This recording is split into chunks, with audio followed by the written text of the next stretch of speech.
ડીસામાં pathology લેબોરેટરીમાં battery blast થતાં આગ.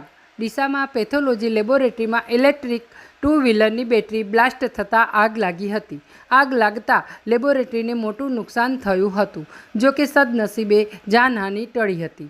ડીસા હાઈવે પર હિંગળાજ માતાના મંદિરની સામે આવેલ ડૉક્ટર અંકિત કેલાની હોસ્પિટલ નીચે આવેલી રિલીફ પેથોલોજી લેબોરેટરીમાં અચાનક આગ લાગી હતી.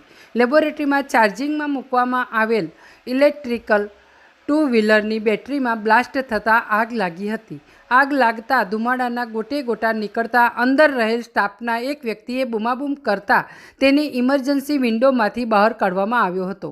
જોકે બ્લાસ્ટના કારણે આગ લાગતા લેબોરેટરીને મોટું નુકસાન થયું હતું. સવારનો સમય હોવાથી દર્દીઓની સંખ્યા નહિવત હોવાથી સદનસીબે મોટી જાનહાનિ ટળી હતી.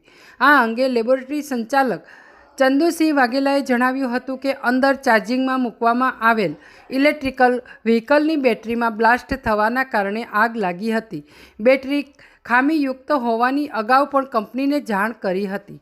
Bureau report, street news, Banaskantha.